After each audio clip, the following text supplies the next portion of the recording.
What's good, y'all? It's your girl, Tech Life Steph. Season 2 of The Pivot with Stephanie Humphrey is in full effect.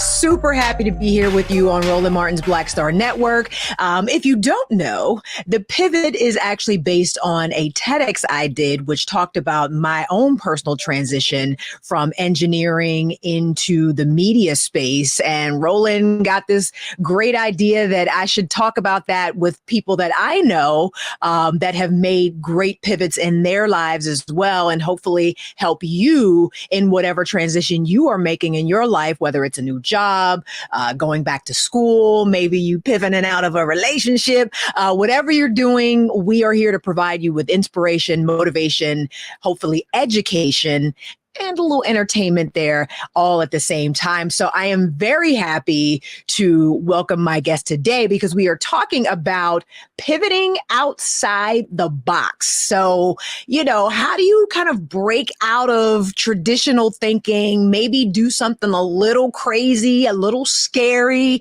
a little extra to help you sort of get yourself, shake things up really, and get yourself into a space where you can do something different.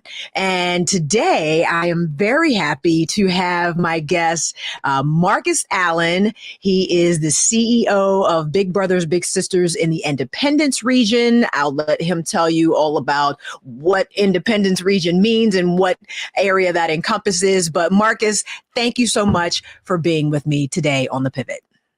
Stephanie, thank you. It is an honor to be on this show with you. I've seen so much of your stuff on social media, and I always wonder, when am I going to get my turn? So today's the day. I appreciate you reaching out, and I appreciate this opportunity.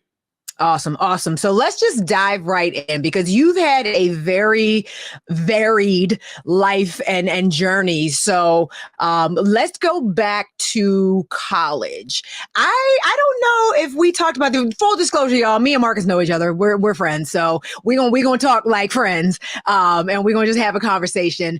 But I don't know if I knew you went to school on an engineering scholarship. Did we ever talk about that? I don't think we did. How we ain't talk about that? And I'm a whole engineer. It's so like much. A whole engineer. Like we should have talked about this. We have so much to talk about when we get together. Like we can never get to everything because it's so much. It's true. Yeah, and oftentimes when we get together, we're talking about what's right in front of us. Mm-hmm. So it's interesting, but yeah, it feels like a lifetime ago.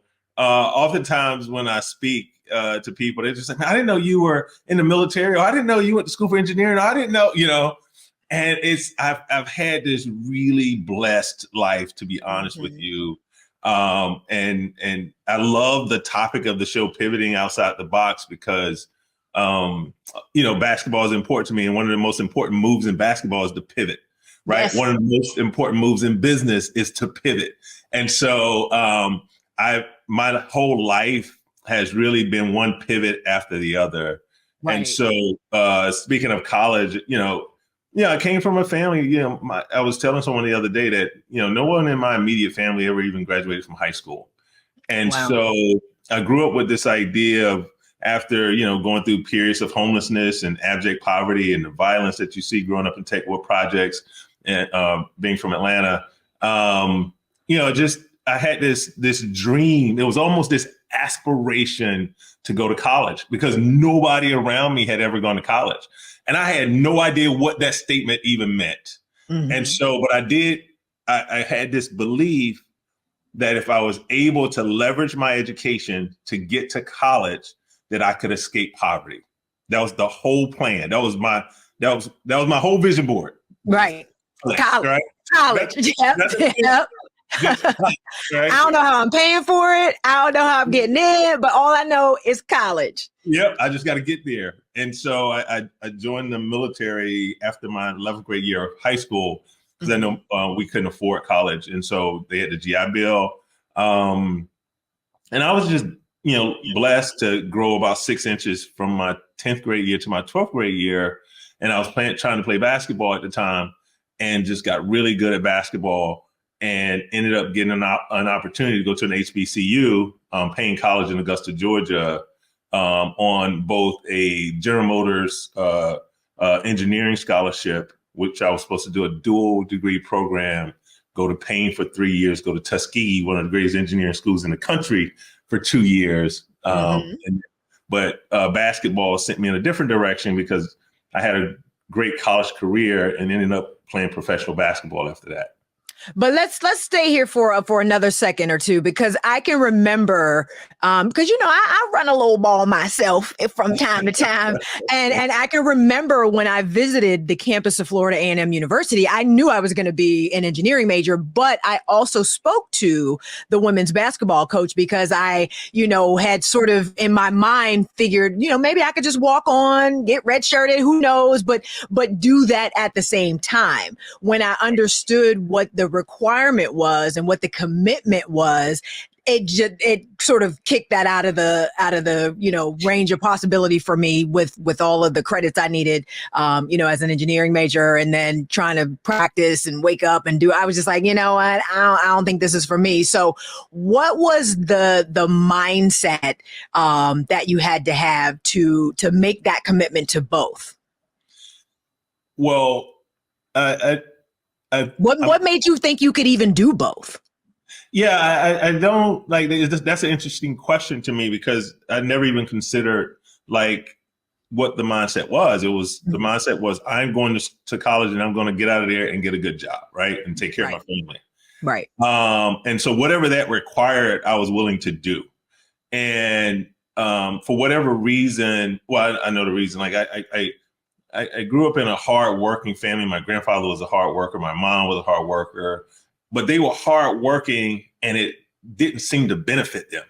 No matter how hard they worked, they could never get ahead. Like it's always, chasing, paycheck to paycheck, that whole thing.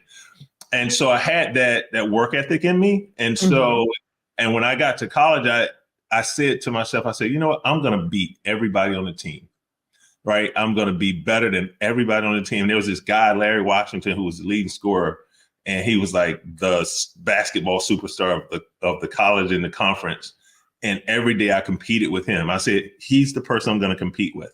And then it was, school just came easy to me. And so I had the highest GPA of all the athletes. And I wasn't a person who studied a lot. It just came to me. It was just something that was natural.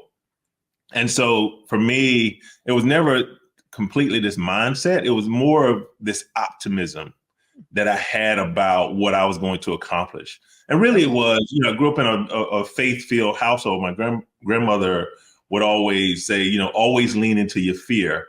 She said, because fear is faith in the devil having triumph in your life. So, yeah. And I was just like, well, I would never, and I grew up saying, I'm never going to be like, let fear control who I am, what I do, and who I become. And so when I got to college, it was a totally new environment. I was coming from, we left Atlanta, and I mostly was raised in Thompson, Georgia, small, rural, 6,000 population town. And I had this really thick accent. I had a thick country accent for country people. You was even too country for country. They're like, where are you from? And I'm and going into an environment where you were having all these black kids from all over the country, California, Michigan, all of these different places, all these different backgrounds, was really eye-opening for me. It was this diversity of black folks. And we had some from Bahamas and from Africa. And I was just like, oh my God, I never knew that black folks were so talented and so diverse. And so when you talk about mindset like that, I wouldn't even call it a mindset. I had like a mind frame because it was being molded, right? Mindset kind of says you're stuck in a box. And it was like this thing just kept expanding my mind as it related to the excellence of black folks. And the more I got exposed to that excellence, the more I wanted of it. So I couldn't even envision it before I got to college. To be honest with you, my vision was small, get to college. And then I get to college, I'm like, my mind just exactly. Like, oh my God, right?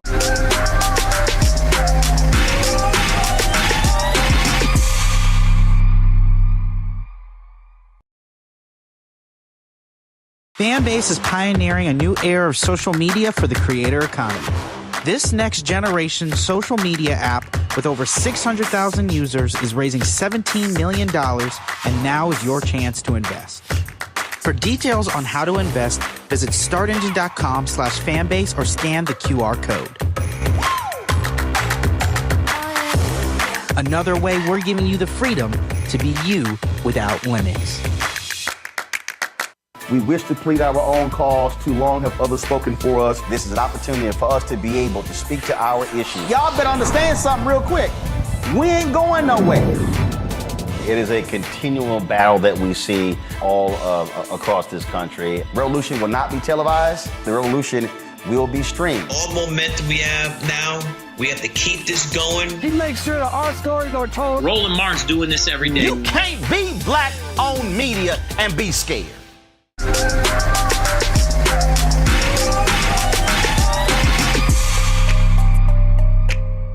For everybody who is watching, I mean, I'm a stan HBCUs all day long. I am a Rattler for life.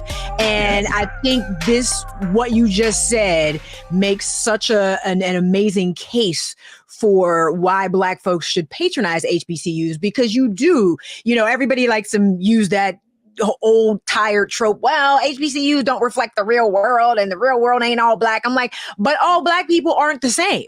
So it's not like you're going to this place where everybody is some sort of zombie with the same mentality and drinking the Kool-Aid. You have people who are Republicans and conservatives and liberals, but you get to be exposed to that type of Black excellence where your roommate's mom was a judge and your best friend's dad is a cardiologist and just from the janitor all the way up to the CEO, you get such a diverse breadth of exposure to different types of Black people, which I think would serve any other Black person well to be able to experience. So shout out HBCUs all day. I'm HBCU all day. HBCU love.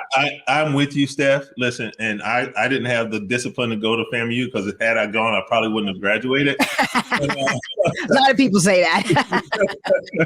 But I will say that just a quick tangent.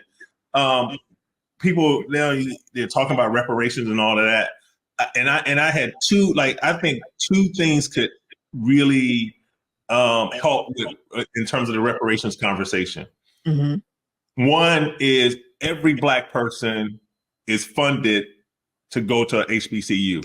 Boom. Any Black person that wants, to me, this is reparations. Two things. Yes. Every Black person that wants to go to an HBCU should be able to go for free.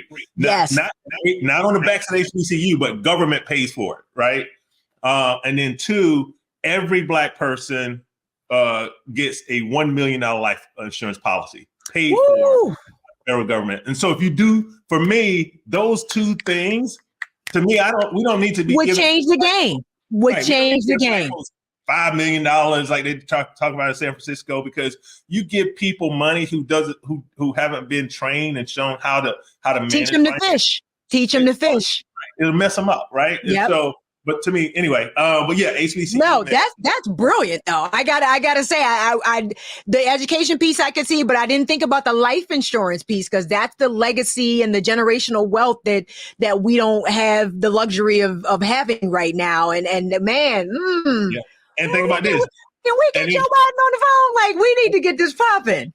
And here's the other thing: people would be more careful with the value of Black life. Because they would be like, listen, Wall Street would be like, oh my God, like, listen, we can't have y'all here killing Black people. We got to figure out this Black on Black crime. We got to get these cops to stop killing these Black people, because we paying out way too much money. Ooh, absolutely. You done said a word right now, man. That's reparations. Well, listen, we putting it out there. We manifesting that right now, right with this show, this episode right now. We manifesting that, because that's brilliant. That's absolutely brilliant. You tell Roland I said it.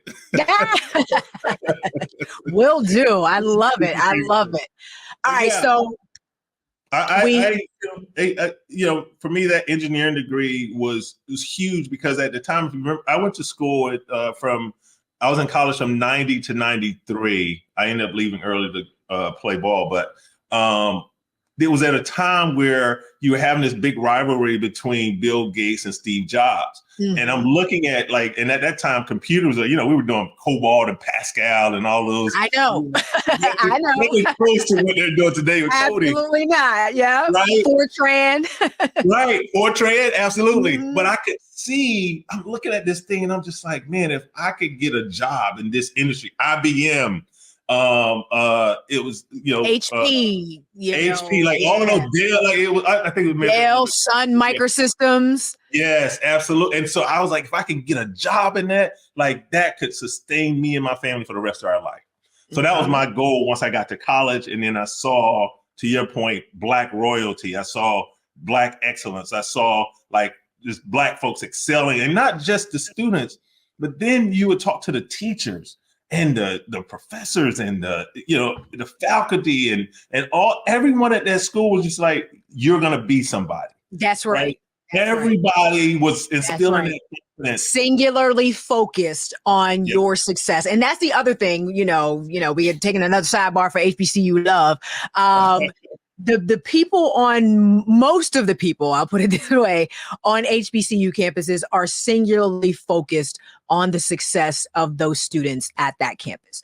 I mean, I have so many stories. So, and I know anybody on any HBCU campus can tell you stories. I mean, maybe the financial aid office might not have seemed like they was focused on your success, but the professors, the career development people, the administrators, everybody really truly wanted to see Black folks succeed. And in a world where we already know what we're up against, having that type of support, that level of support in those very formative years is invaluable. It's something that you can't, and people always wonder, why am I, oh my God, everybody, people, if you know, when you meet somebody from FAMCO, they just, yes, there's a reason for that. And that was instilled on that campus. And so again, if you get a chance, Black folk, send your kids to a HBCU. Seriously. Absolutely. All right. I'm off my soapbox. Moving on. We're moving on. So now you do the HBCU thing. You get this opportunity to play ball. We could spend the whole episode on your basketball career, but we're not going to do that. I'm sure you have lots of wonderful, experiences and learnings and lessons that you took from that.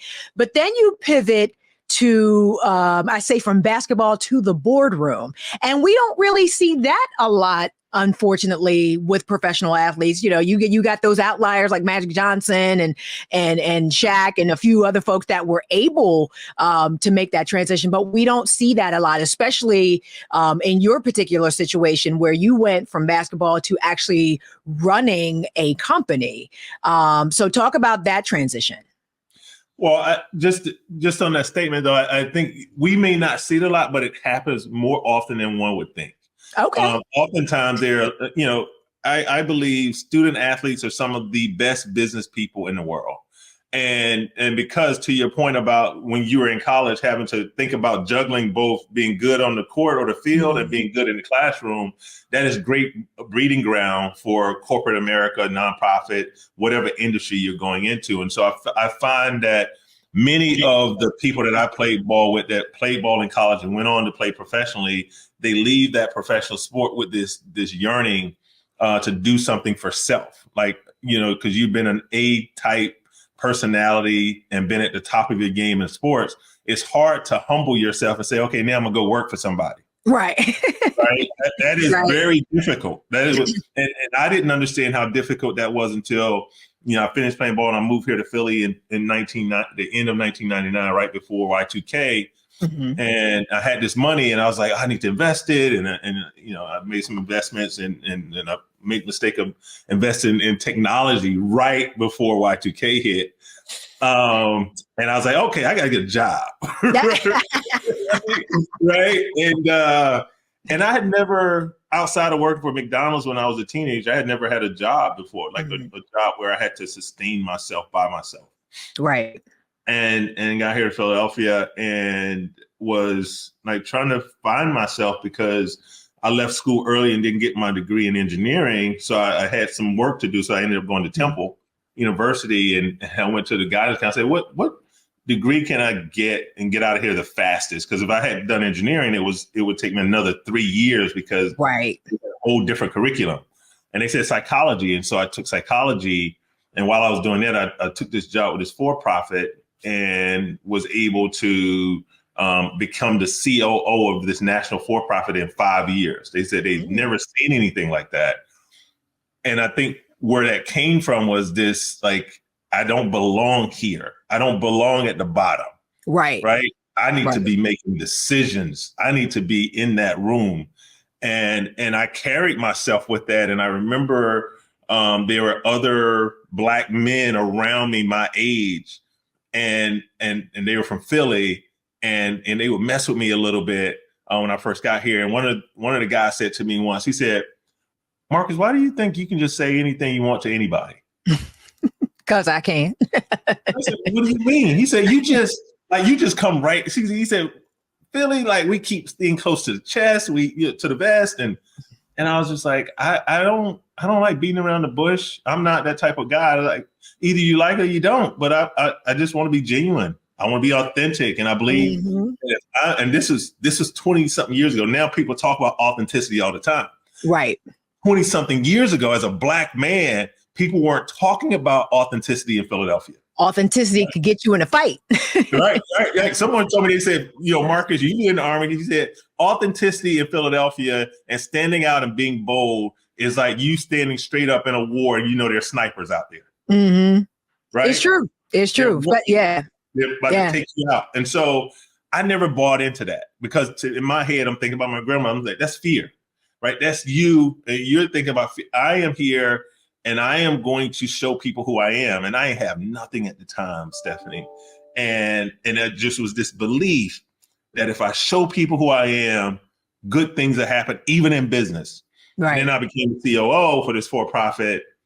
And my goal was to become the president, and the president knew it. And he came down and he and I would talk. They were out in Arizona and they wanted me to do this business expansion with them. And I just didn't believe that it was the right thing. And in some ways, I didn't think it was ethical.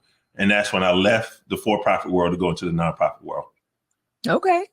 Yeah. And it's interesting that you landed at Big Brothers Big Sisters because in your bio, you talk about a mentor you had at age 9. Yeah. Talk about that. Tell us about that. Yeah. It was this guy, Willie Williams. He was a police officer, Black man, young. He had gone off to college. He was one of the only people I knew that was Black and went to college outside of the few teachers that we had at our schools, right? Mm-hmm. And for whatever reason, he took a liking to me. And I just, remember this conversation or series of conversations that he would have with me. And he said, Marcus, what I didn't share with your audience is when I was born, I had this like disease in my legs.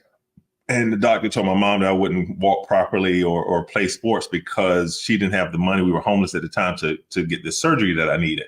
Mm. And I was trying to play football at the time. I was around 9 or 10 and he saw me struggling and he would bring me to the side. He said, Mark, you don't have to be the strongest, the fastest, the most talented.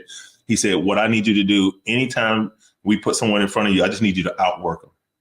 That's it. That's your job, is just to outwork them.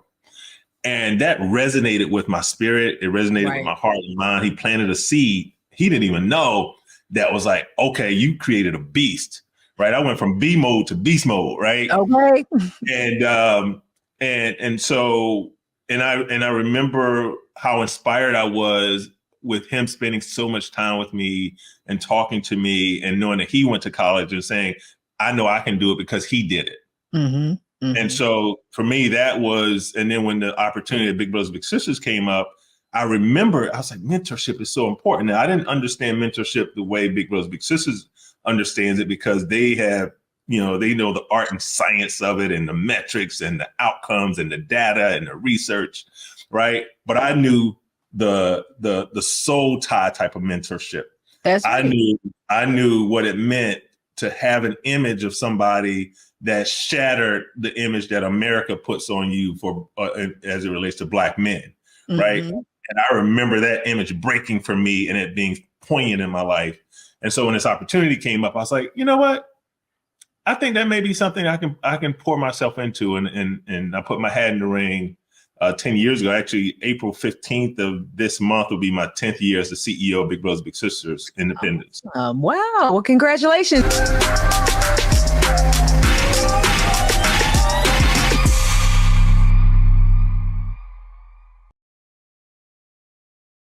Fanbase is pioneering a new era of social media for the creator economy. This next generation social media app with over 600,000 users is raising $17 million, and now is your chance to invest. For details on how to invest, visit startengine.com/fanbase or scan the QR code. Another way we're giving you the freedom to be you without limits. Black Star Network is here. Oh, no punches! I'm real revolutionary right now. Thank you for being the voice of Black America. All momentum we have now, we have to keep this going. The video looks phenomenal. See, there's a difference between Black Star Network and black-owned media and something like CNN. You can't be black-owned media and be scared. It's time to be smart. Bring your eyeballs home. You dig?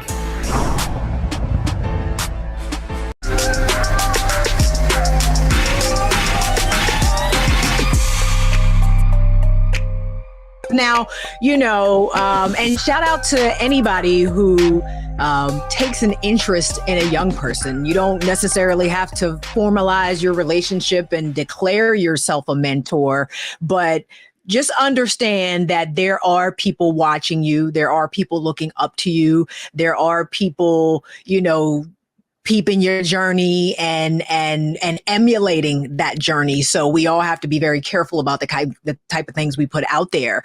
What was that? I guess I'm trying to pivot back in, but maybe it wasn't a pivot. But what was the pressure like being the first African American CEO of Big Brothers Big Sisters Independence? Well, first, let me give you a shout out, because you were one of the first people that reached out to me when I took the job, and your audience, you were big in our program, and you took the time to dedicate your time and energy to help a young girl to see what could be possible for her. So thank you for your commitment, your generosity, to helping us be successful in recruiting young boys and girls. Yeah, so it's interesting. When I came to the organization, I was surprised to learn that an organization that serves 65% or more people of color, 90% of the kids that we serve live below the poverty line, right? Majority of the kids come from single parent households, and it's been that way for a long time. We've been around since 1915, right? And to find out that you're doing all of that great work in the Black community and you've never had a Black CEO. But it wasn't, at that time, it wasn't unfathomable, because many nonprofits, during the time when I started getting into nonprofit, I noticed that most of the organizations were ran by white men and women. Yeah. And so when I got to Big Brothers Big Sisters, and we had a board made up of like 65% or more white males over the age of 55. And then we had about 70% of our staff made up of white women between the ages of, say, 24 and 30. Mm-hmm. And the board telling me that our biggest challenge was recruiting Black men. I said, of course you have a challenge. Exactly. Right? Duh. Want to go into spaces that they feel like they're wanted, that they're desired, that they can be comfortable, safe, and engaging spaces. How can you tell Black people that this is an organization that welcomes you when they don't see any other Black people, right? That sends the wrong message. And so I knew that I had my work cut out for me from a DEI perspective, taking this job, even though, let me give the board all the credit in the world. Like, they would have very blunt, open conversations about, we know we are way too white. Right. We know that, we have no idea how to make our organization more diverse, and we're hoping that you can help to educate us. And I said, well, hiring one Black man that only has one Black opinion. Right. Right. I said, but I do appreciate the support and the serious approach that the board was taking to correcting something that had been an issue for a long time. Mm-hmm. And I'd like to say that, and it was great. And the staff were very woke, understood that, they understood the assignment as they say. So it made my job a lot easier than I thought it was going to be in terms of really pushing, I'm universally for everybody, right? Like that's just me as a person. I want everybody to win. And I also know that I have to put extra emphasis on Black folks. Yes. Right. And so it made it easier for me to push this Black agenda that I know needed to be pushed in a city of majority Black people like Philadelphia. Right. And if I was going to get the support of the Black community, Black politicians, Black churches, all the different neighborhoods and communities around Philadelphia, we were going to have to change how we looked, how we talked, how we infuse the voices of other folks into the work that we do. And I'd like to think that we've been somewhat successful in doing that. We still got a long way to go. Mm-hmm. But Big Brothers Big Sisters has allowed me to continue to be the type of leader that I see myself being. I haven't had to compromise. Right. While I've been in the role, I have had some challenges that, you as a leader, you don't build a shiny boat to sit in the harbor. You build that boat to be out on the open sea to go through storms. And one of the things as a leader, for whatever reason, I love going into the storm because it validates to me if I'm as good a leader as I think I am. Right. And so Big Brothers Big Sisters, we've gone into a number of storms. And some of those storms had to do with racial and social justice stuff. And we'll talk about that. Yep. And so, but Big Brothers Big Sisters has that opening starting out.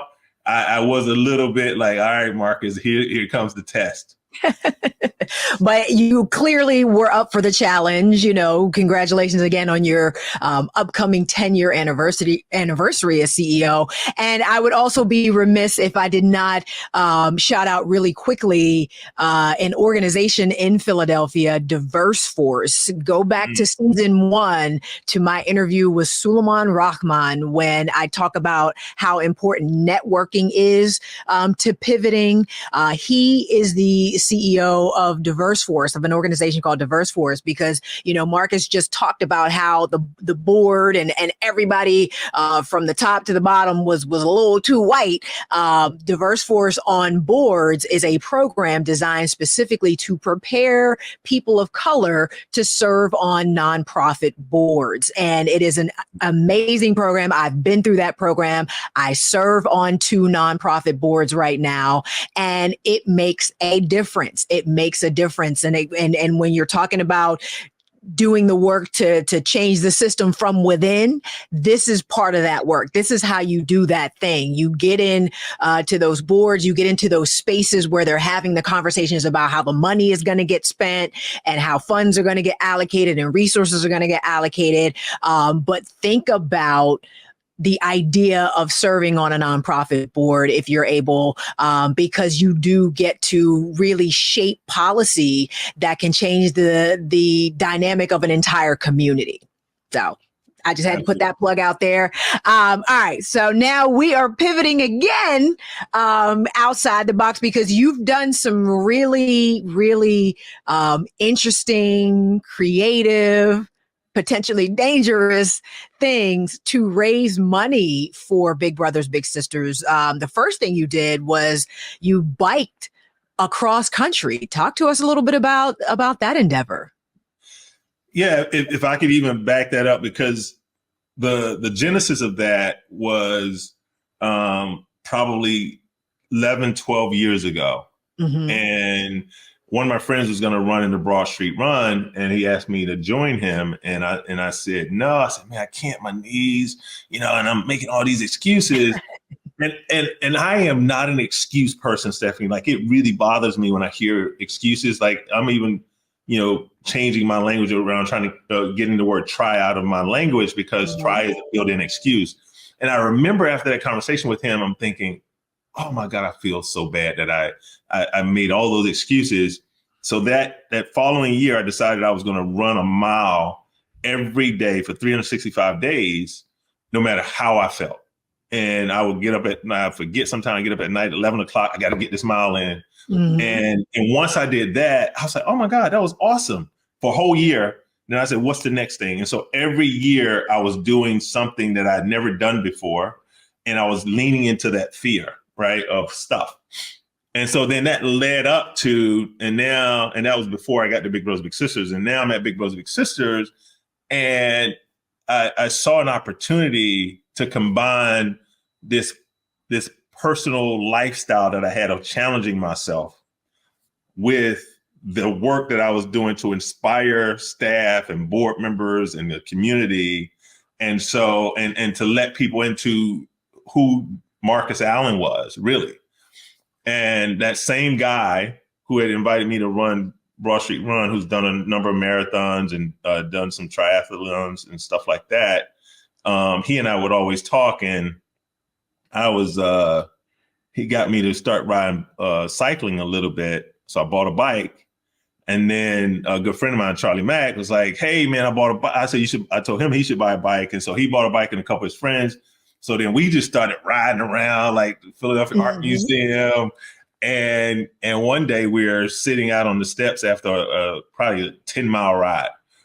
And we see like 30 folks with these shirts on, and they're young, and they come over. And I said, hey, why you guys got the shirts on? They say, we're from New York, and we're training for a Black Lives Matter ride from New York to DC. This was in 2020, the summer of 2020, right after George Floyd, right? Okay. And I'm sorry, it was 2021. Because they were preparing to do the ride from New York to DC, because Al Sharpton was doing the big march in Washington, DC. Mm-hmm. And so I said, oh, that sounds awesome.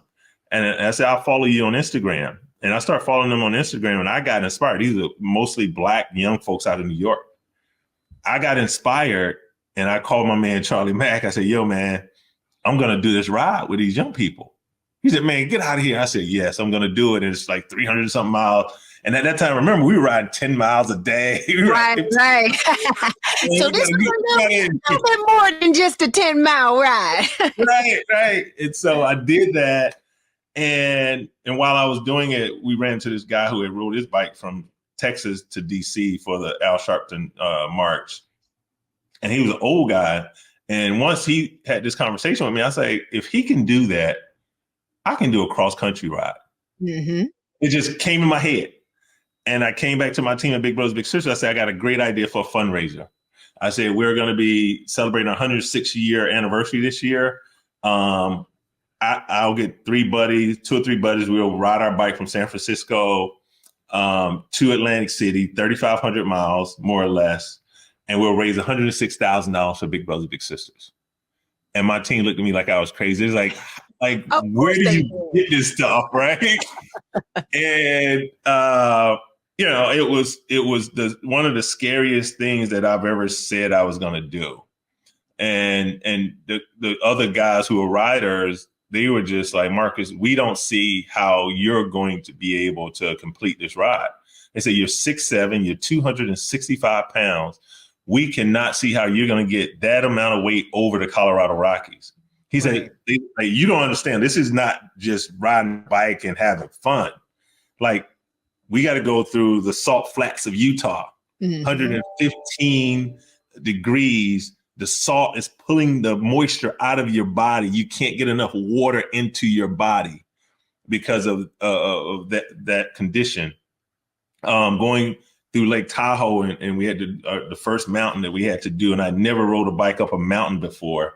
Like, they were just like, we just don't, like, we don't see it. And I said, well, you how, Sway? You don't know my guy, Okay. And so I convinced the board. Like, it was like, that was very contentious with my board too. That there was a lot of conversations, as you can imagine. It was like, it's too risky. What organization would allow their CEO to do something like this, where the CEO could lose his life, his life? It's just too much risk, right? It's just too much risk and not enough reward. And I basically was just like, I hear everybody like, listen, today people are like, oh man, I'm so glad we did. But then, but back then, yeah, it really got to this point, Steph, where it was just like, either you're not going to do this, or if you do this, I don't know if you're going to have a job. Right? That's how deep it was. Wow. It was that deep, right? It was that big split at the board level. Right? So what was finally the thing that sold it and that sold it to them? I think there were a couple board members who, one in particular, who said, he said, I see where he's a very successful CEO. And he said, people don't know that I started my company from doing something similar to what Marcus is talking about. I went on this trek, 8-day trek. And that gave me time to really think about my business and think about what I wanted to do. When I came back, I started this business that now is a $1 billion business, right? And other CEOs on the board started to talk about this idea that CEOs go away a lot of times to just be in their head, and it helps them to be better leaders. And so we could benefit. This is just about Marcus got this crazy idea to ride his bike across country. There's a lot of benefit in here for him. And if he's our leader, then we want what's best for him, because whatever's best for him is going to be best for us. For the company. Yeah. Right. So they started to spin it away from people looking at the risk or looking at like, this is all about Marcus, and saying, well, it should be about Marcus. He's our leader. Right. Right. Right. So, and CEOs, somebody like, I would take 2 weeks off just to go to a place of refuge and read. Right. I'm feeling myself up. Like, I got this thing called cups and candles. And this bike ride helped me to understand this concept of, before the bike ride, I was the type of person, I'm always out. I'm always trying to meet people. I'm always trying to promote. And then my cup would get empty. I would go home, go to sleep, wake up, and then do the same thing the next day. I've now, from the bike ride, understood that it's not good for me to ever empty my cup. Right. And so now I go with overflow. Every day before I leave my house, my cup has to be overflowing. And my cup stays full for me, and everybody else gets to overflow. Right. And so that I can continue to keep my battery charged, because the more, if you have anything and you let that battery keep going down, and then you got to charge it, you let it go all the way down, you got to recharge it. Right. The capacity continues to decrease. That's right. Right. And so for me, the bike ride showed me why I had to pour so much into me, because I had so much I had to give, but it wasn't fair to the people that relied on me, that I was responsible for, that I would get empty. I would allow my cup to be empty. So that bike ride, not only did, we double our goal in terms of fundraising. We raised over $200,000. We got more donors than we've ever got from across the country. Like, we got donations from all over the country. We got more visibility than we've ever gotten as an organization. It galvanized our board in such a way that, like, we had a lot of tough stuff we were having to deal with because of the pandemic. But more importantly, I believe it sent an amazing message to and this was part of the reason for the bike ride. I wanted to send a message to adults, to the leaders of Philadelphia and in Pennsylvania, that our kids are suffering. And this was just a small symbol of me and my team going through this suffering, because the suffering of our kids at the time was it was invisible, because everyone was talking about, like, what's going on with business, what's going on with adults. Nobody was really talking about what was going on with kids. That's right. And so it was to raise the message and say, and my message to kids, saying, I'm going to do this small thing as a symbol of the suffering that I see all of you going through. And I was trying to ring the alarm then, about if we don't do something now for our kids, when things are normalized, we're going to have a huge issue. Right. Right. And so, and I said it while I was on the bike ride when I was being interviewed by different news stations across the country. I said, here's what you have to understand. I always quote my grandmother. I said, my grandmother said, if kids don't have something to do, they're going to get in trouble. That's right. I said, and the pandemic shut everything down and took everything away. And I said, our kids don't, we serve kids who live below the poverty line. So they're living in apartments with multiple people staying in apartments. They don't have the same luxuries that some of us have, where we can be in our house and still feel like a resort, right? Right.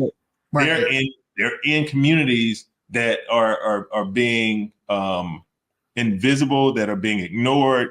And that buildup is going to cause a lot of issues and challenges for our kids and families. So the bike ride for me was, I got to bring awareness to this situation that people didn't seem to see at the time. Yeah. Yeah. And you did a phenomenal job with that.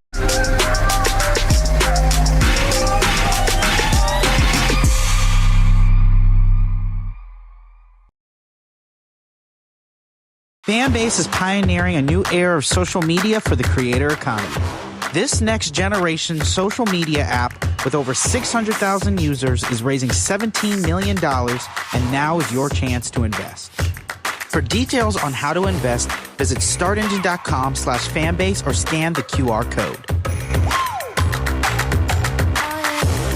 Another way we're giving you the freedom to be you without limits. I'm Faraji Muhammad, live from LA. And this is The Culture. The Culture is a two-way conversation. You and me. We talk about the stories, politics, the good, the bad, and the downright ugly. So join our community every day at 3 p.m. Eastern and let your voice be heard. Hey, we're all in this together. So let's talk about it and see what kind of trouble we can get into. It's The Culture, weekdays at 3, only on the Black Star Network.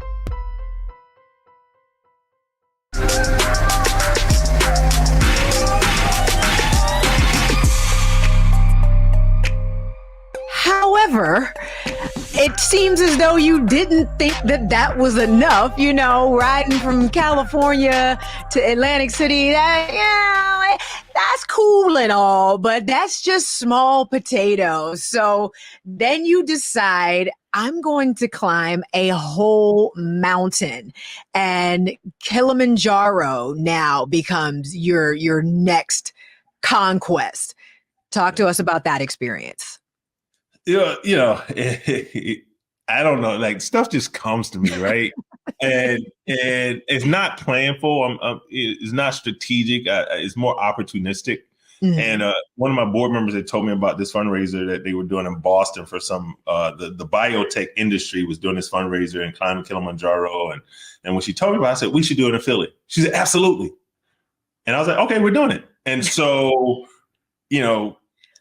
we started reaching out to folks. I told the board about it early on because I wanted to avoid what we went through with the bike ride. Mm-hmm. Started getting my buy-in early with the board members, got them to buy in. And I said, we can raise even more money. My goal was to raise $500,000, right? Mind you, I've never hiked before, never did a mountain. Of course not, because that would make it too easy. Right? Never been to Africa, and so all of that was exciting and scary at the same time. And I was sharing that with people, and people just got inspired. And so I ended up recruiting 18 people, many of them that didn't know each other, but they believed in the mission of Big Brothers Big Sisters. Mm-hmm. And similar deal, hey, we climbing this mountain because we have kids who are climbing much greater obstacles than what we could ever climb. And we started, talking to some people who were not experts, but who could give us advice to make sure that we keep people safe. We ended up leaving Philadelphia, and we had some people from New York too, and one other place, I think it was Boston, flying to Africa at the end of November. Met up with an amazing tour guide, Wilfred Moshi, from Tanzania. Wilfred is the only African to climb to the top of Everest. Oh, wow. 21,000 feet, the tallest mountain in the world. Yeah. and the kind of conditions at the top of Everest. And he's done Kilimanjaro like 50 or 60 times, right? And so he had started his own company 13, 14 years ago, was amazing. And we get there and Africa was beautiful. The people of Tanzania, oh man, you will never find as humble, as nice, as genuine a people as what we found in Tanzania. It was just like my heart felt at home. Mm-hmm. And then, now we have this mountain in front of us to climb. And I tell you, they call them porters. So each person who's climbing has 3 porters assigned to them. And there's a couple guides. And those porters and those workers, we would start out in the morning and they would start out with us.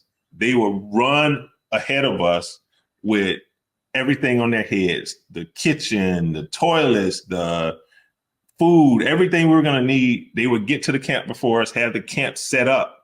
And then by the time we get there, we're just eating and getting ready for the next day.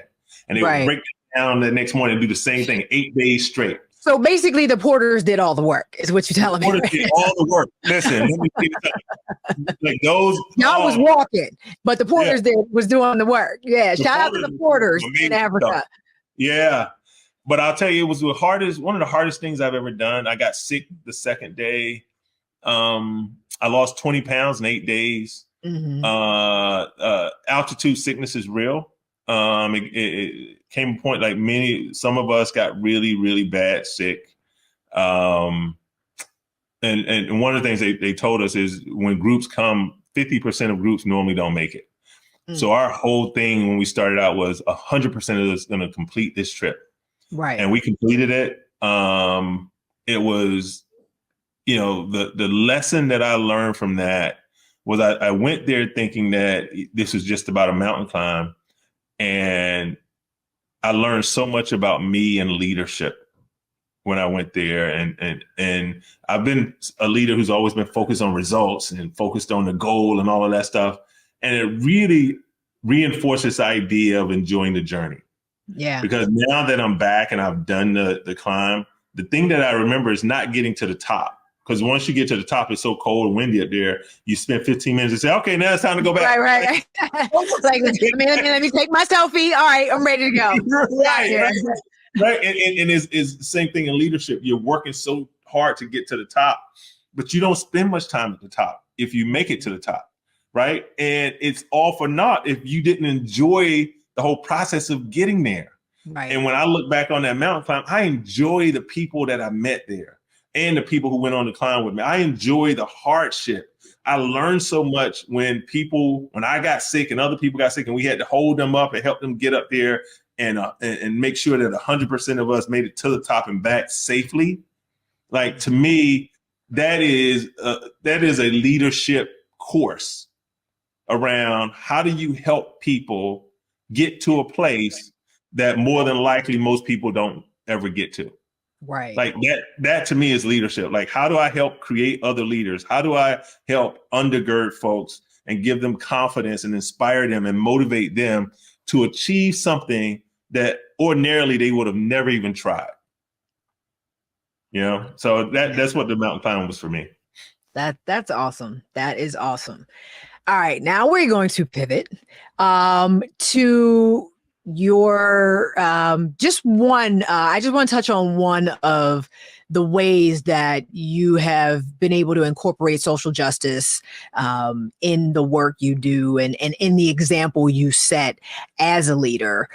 Because I was having a conversation with a friend of mine, and we were talking about all of the activity that's been happening with the Union League here in Philadelphia. And for anybody who's not familiar, it's probably made maybe national news, maybe not national news, but if you search Union League and Ron DeSantis, if you Google that, you'll probably see some of what's been happening with that. But you took a stand, you decided to take a stand and sort of decline an offer from the Union League because of their affiliation with Ron DeSantis. Correct me if I'm getting it wrong, but just talk to us a little bit about, as much as you can, and as much as your role will allow you to, but talk to us a little bit about the decision making around what you did with Big Brothers Big Sisters and the Union League. Yeah, the Union League is been, somewhat of a partner to me, and we were starting to build that partnership with the Union League with Big Brothers Big Sisters, specifically with their Good Citizens Day program. Mm-hmm. And their Good Citizens Day program has been around for a while, where they help kids to understand the history of the United States and the history of patriotism and all of that stuff. And so we had been talking to them over the last 2 years about doing a program, and we had just finalized doing it with them prior to them honoring the governor of Florida. And then when they decided to go forward with, and as a result of our kids and families being a part of the Good Day Citizen program through the Union League, each kid had the possibility of qualifying for a $5,000 scholarship to college. As you know, college is important to me. So I was like, this is awesome for our kids. I was excited. Right. And then that ceremony came up, and my staff started reaching out to me even before I even heard about it. It's like, Marcus, how can we be a part of someone who honors a person who's put policies in place that are harmful to the very kids that we serve? And then I said, you're right. And I started looking at it. And so we did a letter to the Union League saying we were going to withdraw our participation in the Good Citizens Day program, and specifically citing just a misalignment of our core values with what we believe the Union League's core values were. Right. And that was a hard decision for me, not because I didn't want to disappoint the Union League, but because we had gotten our families all excited about being a part of this. You know how hard it is to get families to sign up for stuff and say they're going to do it. That's right. And now your CEO is coming back and saying, nope, I'm pulling you out. Right. And also that $5,000 you were qualifying for, you won't qualify for that anymore. Right. So that was kept me up a little bit at night.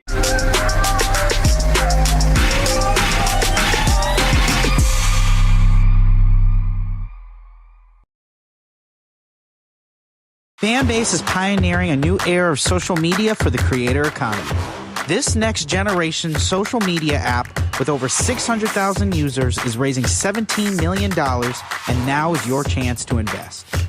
For details on how to invest, visit startengine.com/fanbase or scan the QR code. Another way we're giving you the freedom to be you without limits.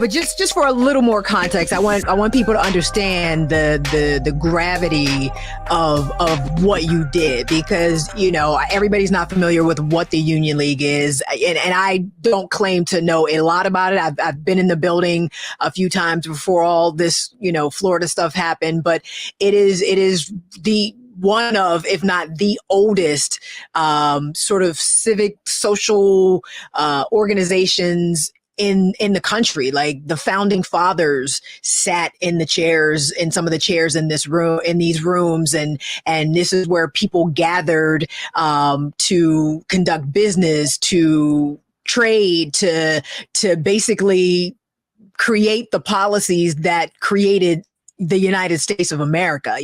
There was a lot of stuff happening in this building.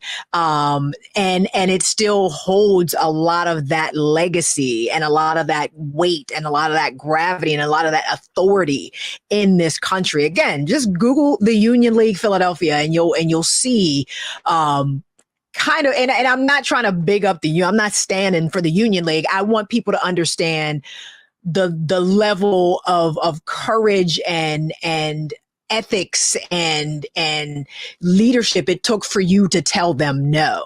I just want people to understand that was not a small thing. You know, you could say, oh, well, yeah, if you messing with Florida and Ron, then you shouldn't be messing with them. But that was a big deal for you to have to kind of go back on everything you had already worked to build with them, and the idea that this partnership was done, and it didn't take, 2 weeks or 6 months. This had been a journey to create this partnership and to get this opportunities for these students with an organization of that caliber.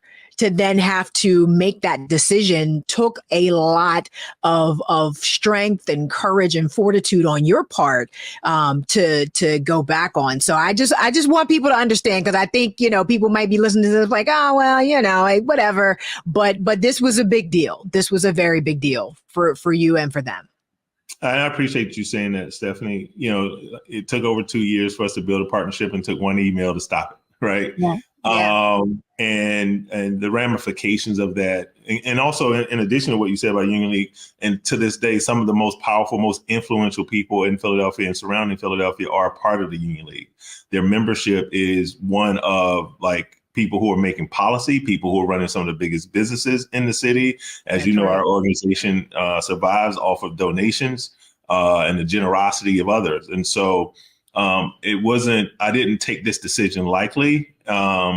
And at the end of the day, one of the things I told the others was, you stand on principle and you live off the interest. And what that means for me is that as a leader, I have to, my guiding star, my North Star is, what are the core values that we espouse as an organization? And so if those are our core values are about supporting everyone, about bringing people together, about making sure that kids thrive in their future, that every child graduates from high school with a plan for their future and a mentor whose impact lasts a lifetime. Mm-hmm. And so as I look at our core values and I look at, and I didn't disparage the Union League at all. Mm-hmm. I didn't disparage Mr. DeSantis at all. I just said that these don't align with what the message that we're trying to send to our kids and families. Right. And I'm open to I got calls from folks. I said, listen, well, let's have a conversation. Right. If you think this is an issue, let's have a conversation. Don't just give comments and you don't know what you're talking about. And so, yeah, it's one of those things, Stephanie, that, as we know, and you see a lot of this playing out across the country. You see what just happened in Tennessee with the 2 Black legislators who were just expelled. Which is crazy to me. When you have Black folks, Black leaders who are not being divisive, who are trying to support a group of people who need a bigger voice, and giving them an opportunity to amplify that voice. Yeah. And then there's an establishment that says you're wrong, right? And tries to throw you under the bus for doing the very thing you were hired to do. That's right. Right. And so it was an easy decision for me, to be honest with you. Right. It was really easy. And anyone who has something negative to say about it, for me, that means that they just don't believe in what I believe in. And I believe that every particularly Black child deserves an opportunity to be inspired and motivated for their future. Amen. Amen to that. All right. So as we wrap up, because this has been an amazing conversation, I have to, just say that and thank you again. What tip would you give people to encourage them to think outside the box in their pivot? Like, whether it be maybe a how to get in that frame of mind or just some motivation to get in that frame of mind, what would you say to somebody who was thinking about a pivot to get them to think a little differently? My advice would be lean into the fear, right? Like every person in life is going to go through 3 things. They're going to be either about to go into a storm, they're going to either be in the storm or they're coming out of the storm. Mm-hmm. And the more storms we go through, I'm hoping that as you think about these pivots, that you understand that none of the storms destroyed you. None of you are still here. And so why allow fear to dictate what you are inspired to do in your life? Like, my goal is to take fear off the table. And when you take fear off the table, the whole world opens up to you. It really does. Mm-hmm. Right? I didn't bring fear with me with the Ron DeSantis decision or the Union League decision, and feeling like I was fearful that the families were going to be mad at me for not getting the $25,000. But guess what? The Black community stood up afterwards, and we are getting $150,000 as a result of standing up for our core values, right? And so I would just say to your listeners, don't be surprised when you make a pivot that's the right thing to do, how you will be blessed on the back end. Yes. And then you're not dealing with addition, you're dealing with multiplications. And so your future will be multiplied in very good ways when you're making the right decisions. Man, you said a word right there. You said a word, about to take it to church. But we are going to end on that note. Marcus, thank you again so much. This was an awesome, awesome conversation. You all can find Marcus at themarcusallen.com. All his socials are linked there. So definitely follow along, because who knows, he might be on Everest next week. He might be in a Blue Origin rocket headed to the moon the week after that. We don't know where Marcus is going to end up, but we know that you will be doing something amazing and charging head first with no fear. So thank you again for being on The Pivot with Stephanie Humphrey. Thank you so much, Stephanie.